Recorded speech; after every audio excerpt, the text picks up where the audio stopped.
Welcome to GameBeta, where I talk about prototypes, alphas, betas. This time, I'm going to talk about Fire Emblem Binding Blade. First off, there's some unused content in the game.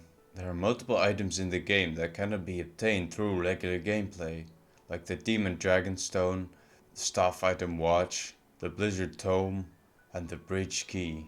First off, the Demon Dragon Stone was probably similar to how it worked in Shadow Dragon, what was later called the Mage Stone. It would have been an upgrade for the Fire Dragon Stones enemies use. The Staff Item Watch, which was in one other Fire Emblem game, would have functioned in the same way, meaning it would allow players to look into houses and see what items they could get there and what characters would lie within. Though there was no function programmed into the game for this one, but it did have a determined range, requirement of sea and staves, a number of uses and value. The Blizzard Tome can be found in the game's code as well. It would have been a long range damage spell like Meteor was in previous games. It probably existed as a new type of spell to serve the theme better, with it being prevalent in the cold mountainous areas. There's also code for a bridge key in the game.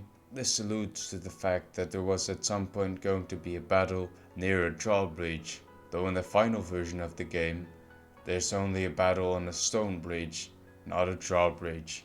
There's also a number of missing characters in the game. There's a number of classes with code for female versions in the game. These are Cavalier, Paladin, and Mercenary. None of them have working battle animations. The female Mercenary does have a working map sprite, and the Paladin and Cavalier have glitchy map sprites. The female Mercenary having a working map sprite makes a lot of sense, since one of the countries in the game has a lot of female mercenaries in it. So it would have been very possible for you to recruit a female mercenary at some point. Personally, I would have liked to see a female Cavalier, and later Paladin of course, make an appearance. The Divine Dragon, which is fast transformed state, has a map sprite, but this is glitched. The Divine Dragon having a map sprite is probably to do with it appearing in a cutscene at some point.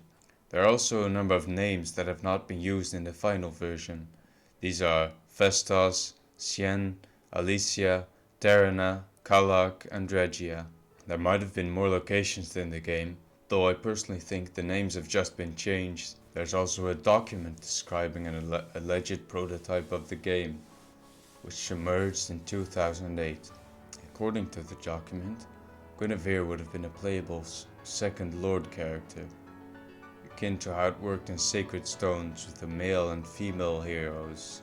Lilina and Tate were going to be cousins. In the document it said Lilina was going to use Storm and Thunder first, possibly referring to her using two spellbooks at once, or simply to her having a wind-based and lighting-based spell as starting items. Gale would have been recruitable by having both Mirady and Saisalite, and by then talking to Gale with Mirady. It seems very possible Gale was at some point recruitable, since he has more personality than most villains, and he also has a lot of connections to player characters, being the lover of Mirady and a friend to Zeiss. Murdoch was going to be Zephiel's brother.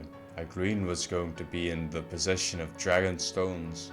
Brunya and Zephiel were planned to be lovers. The Binding Blade would be obtained from Zephiel, which is similar to how it was in the manga, where Zephiel was carrying around Ekasax and Binding Blade at the same time, which would have meant you receiving the Binding Blade after defeating Zephiel, so it would only be usable in the final chapters where you're battling the dragons.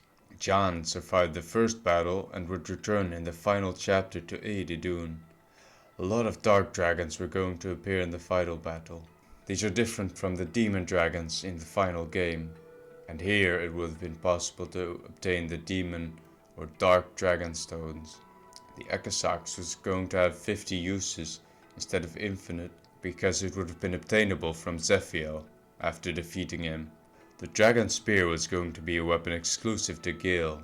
It would have the following stats: power 12, hit 85, crit 5, weight 12. It would carry the effect of brave weapons, meaning double attack. This weapon's existence would make sense if Gil was a playable character. The Sea Sword would have been a hero-only sword with the stats Power 9, Hit 70, Crit 10, Weight 9. It would also make the user attack twice. Meteor was going to be a long-range spell with Power 11, Hit 65, Crit 5, Weight 12.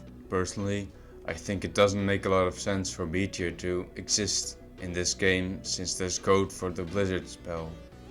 But maybe it was just an earlier thing. Well, that's all for the game beta on Fire Emblem Binding Blade.